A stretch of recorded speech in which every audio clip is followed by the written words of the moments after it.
First, I would like to thank Mr. Anithapa and the GTA for having invited me and acknowledged me as a woman, especially Sumedha and Vinita.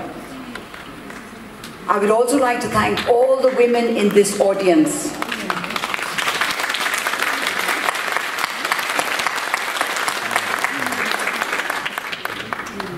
Some of you may be my students, but the topic that I was given was the role of women in today's world. Frankly speaking, the role of women in today's world, in my mother's world, in my grandmother's world, is the same. It hasn't changed all that much.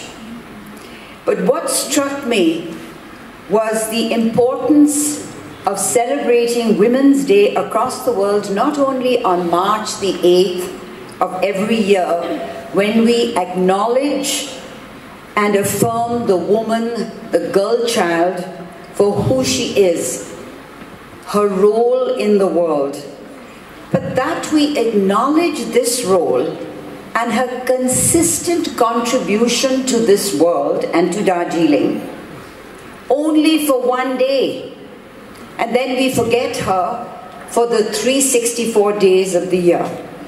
Everybody's wishing me happy Nari Divas. I even mentioned it to one or two of my students here.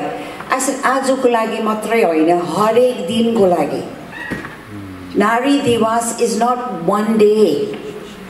It's every day. And more importantly, we women forget to build ourselves, and above all, we forget that we are building the society of today. Every single day. And women, as I said, already have a role. And why I say that is that according to the Gender Global Index, there is, I'm sorry to say, there is a disparity, a difference between men and women, even in Darjeeling. And I think I've lived longer than most of you. Even in Darjeeling, there is a difference among men and women. The boy child and the girl child, which begins very early in life. Male children have better access to nutrition and education than the girl child.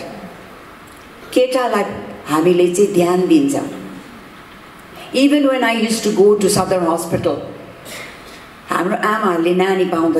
everybody would say, "Ke payo?" And I would always say, "Nani payo."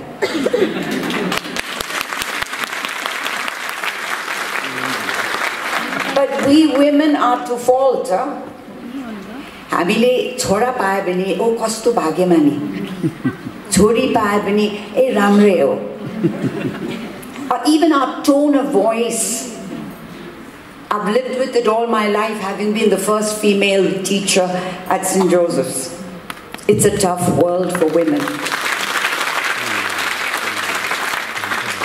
I also see that the male child has more access to education than the female child. So we must bring about gender equity. And in fact, the international theme of the world is gender equity. Equality.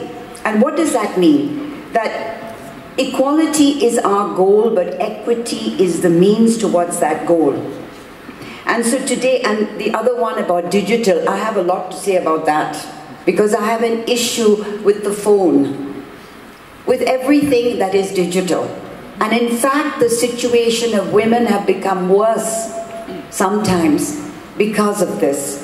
But that doesn't mean that we haven't learned to adapt. Even me at my age, I have learned to adapt.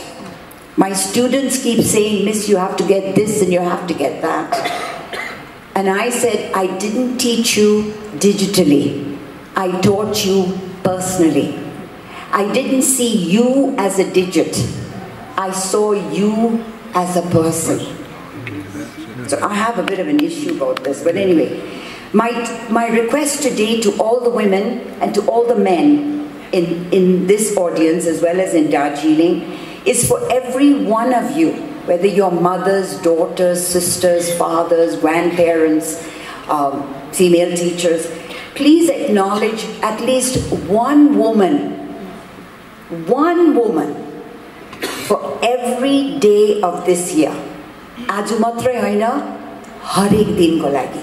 If it's your sister, your wife, your mother, acknowledge her every day.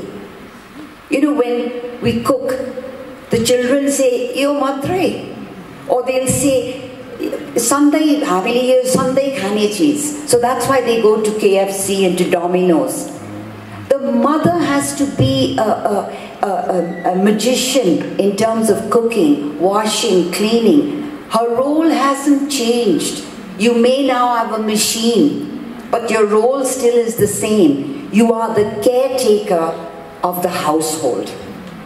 You are the caregiver of the household. You look after the children, you look after the elderly. And that's one of the reasons why a woman has to acknowledge herself.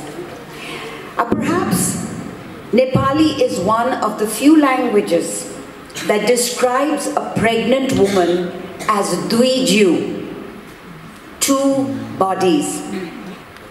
And yet, in my experience in the bastis and in the urban slums of Darjeeling district, a pregnant woman, Garwati Amaru, always eat the last and the least, and do not eat the calories required for two people, Duiju. And this is happening even till today. How many times you hear the woman saying, "Aju mo khandina, mero fasting din." And so I said, you are fasting for your husband. Is your husband fasting for you? Okay, now, I'm not against men. Some of my best friends are men. I'm not against men. But so first, what is the role of the woman in our world, in our country, in Darjeeling? Wow. A woman is a multitasker. 24/7, 365 days in the year. In other words, Nari Jatiharu praya sabai काम गर्छ, हरेक दिन काम गर्छ, वर्षभरि काम गर्छ. Okay होइन?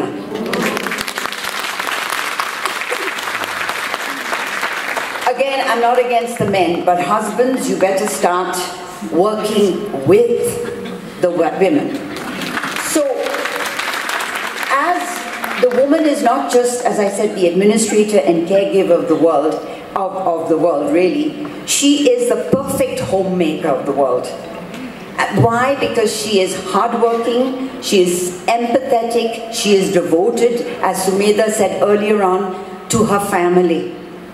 And she is the toughest person in a situation like sickness, bimar, moro, joblessness, addiction.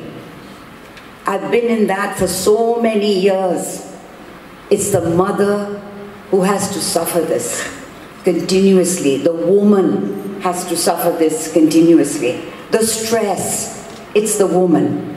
So if the woman dies first, what does everybody say at the morrow?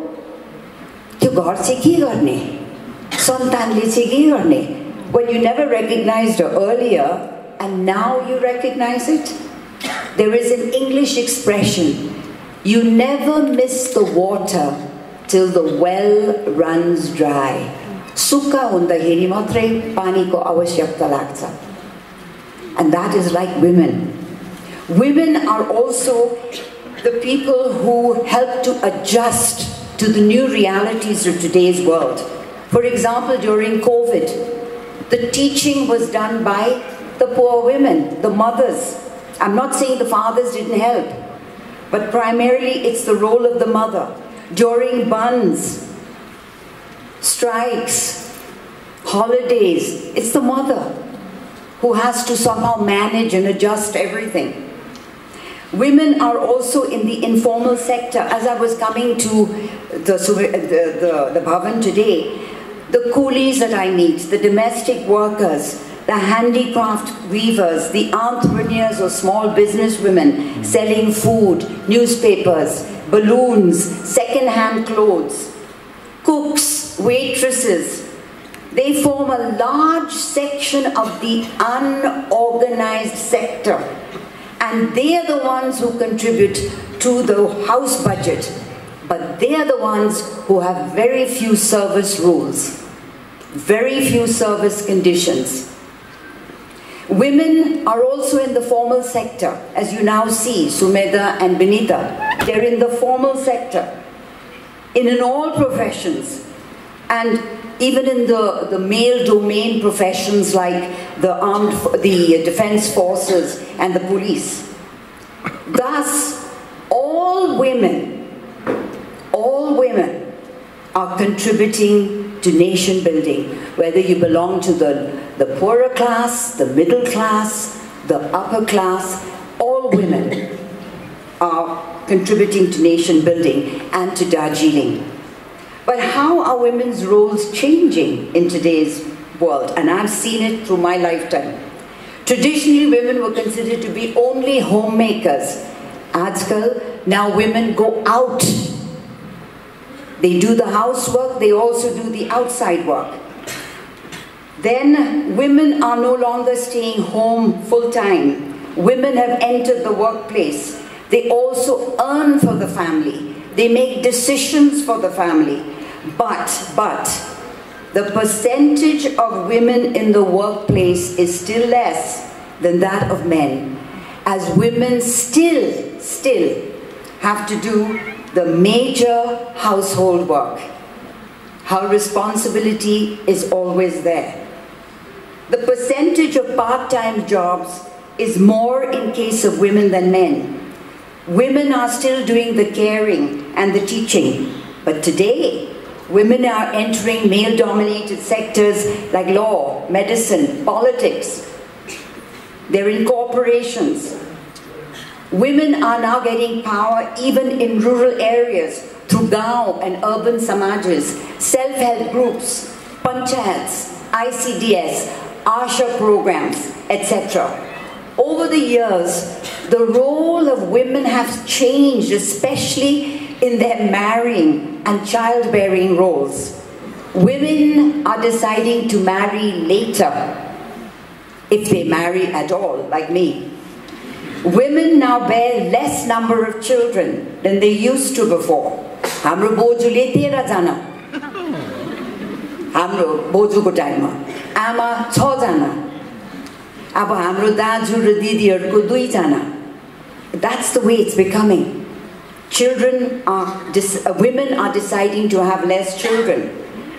They give birth to a child sometimes at a more mature age. Women now have children even without marriage. Education has made women independent. But take it from me, it's tough. It's very, very tough. But education has made women independent. And they are no longer dependent on men to lead their lives. Now, I can say this with a certain level of experience. Here was a girl from a small dot of a place called Darjeeling. America Mazanda Heri, they thought Darjeeling was a tea bag. They didn't think Darjeeling was a place with people like us. And when I had to give presentations in different cities of the world, I couldn't believe that someone who was educated in Darjeeling, they all thought I was educated in England. Oina. I said, Oina, I was educated in Darjeeling. Garva ko kura oina antyo. That we had such excellent schools that I could go from here to New York, to London, to Germany. I still came back. But it was thanks to Darjeeling. And thanks because I was a woman. And so, education has made us women. But business laws have changed so much that they allow women in the workplace. and they give them a comfortable environment. In many countries now, women are heads of state. Our state has a woman. But let me tell you, at one time when I was speaking abroad, Indira Gandhi was head of our state, Benazir Bhutto in Pakistan, Bandaranaike in Sri Lanka, Begum Hussein in Bangladesh. But that didn't change the status of us women. Because very often we women never create or make female policies. And one example I have from Hayden Hall. We have many women working there, many programs like Mother and Child, like weaving. But the first thing we started was a daycare center to look after the children of those working mothers. Where else do you get that? Nowhere. AIWC has done it. But most government places, most colleges and schools, most hotels do not have daycare centers where women could go and breastfeed her child. I remember even in my college, we had to arrange it so that the married women could leave early. Now, this is where now women are now fighting for their rights, and nowadays men are also playing a role in child raising and household activities. So let us clap for the men. But that's not good enough. Women have to fight for more rights. Women have stood against dowry and domestic violence. Even in the workplace, they fight against sexual abuse and equality. Child marriage is being stopped in many communities. But the saddest part, I was just listening to the news yesterday, that we still have child marriage. In fact, children at the age of 8 are still getting married because there's not enough money in the house. You're having it in Afghanistan, in Syria. You look across the world. The women are the ones that are sold. So in today's world, Darjeeling, one of the things I would suggest is we have to redefine the role of women. And now I see the GTA present. I also see perhaps people from the municipality. It is so important to redefine if she is to be recognized as contributing to the building of our society. The other thing is the perception, the way we look at domestic work is very important. The value of domestic work is so important.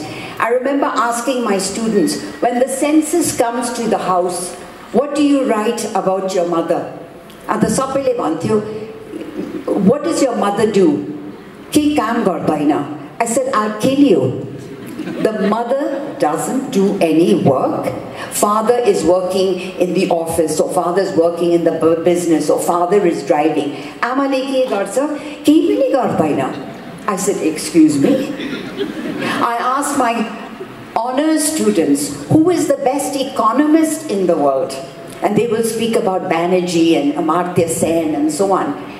I said, who in the world can take 100 rupiah and buy the best vegetables and the most vegetables for rupees 100? Only your mother. And I think we women have to appreciate domestic work as not being low. We have to consider the domestic workers in your house also and value them. We do not have a dignity of that kind of labor. The perception of the unorganized sector, like coolies, domestic workers, female farmers, tea pluckers, have to be different. Why? Because there is no security in this area of work. So gender equity has to happen in the home and in the workplace, because women, I repeat this, have to constantly balance work at home and work at the workplace. Every time I remember a woman has to work, the first thing she thinks of is khana pakaunu parcha, gharma janu parcha. Why? She's working in the kacheri, but she's still thinking about that. So, but there are tremendous social constraints. It's our own society in many ways responsible. More and more women are fighting for human rights, for elected representatives. There has to be gender training in our schools and colleges. There has to be gender transformative measures. For example, as I said, when we started our housing program, Hayden Hall, we had a creche at the housing site so that the workers could leave their children while they were working. And the same thing applies to all our programs in Hayden Hall. We have a daycare center from 0 to 2.5, and then we have a 2.5 to 5 where 2 trained Montessori teachers teach our children. Now, this was perhaps the most empowering thing we did for the women of the poorer and underprivileged classes of Darjeeling, to give them their freedom to work, to contribute. And this is perhaps our best practice model for providing women, freedom to women in the unorganized section. And policy-wise in Hayden Hall, we prioritized poor women and children in all our programs. For example, Ghar Dindakheri, Ghar चाहिँ आमाको नाममा थियो, नारीको नाममा थियो, not लोग्नेको नाममा, बाबुको नाममा. Why? Then, when we were training health workers, we selected female health workers. When we gave out prioritized scholarships to children, we gave it to the girl child.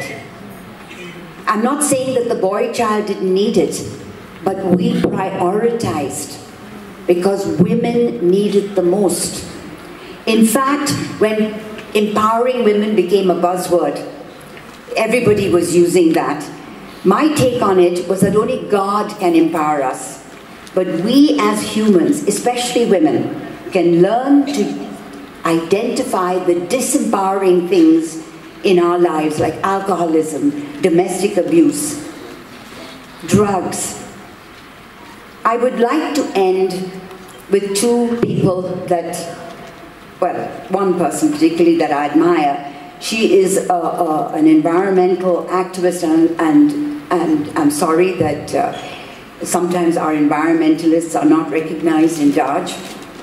She's from Dehradun, Vandana Shiva, and she spoke on the importance of women in today's world. What did she say?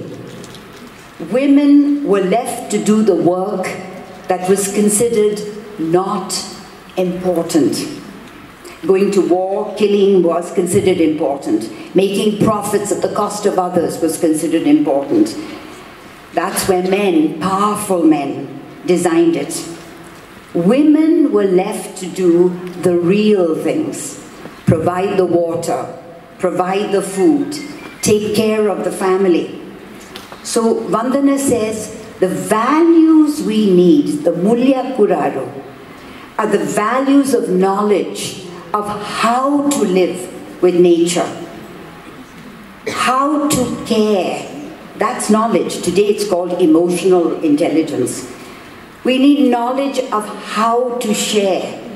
That is a capacity we will need more and more in the future. And the more that I see of Darjeeling in our future, in the period of privatization, consumerism, in the period of extraction.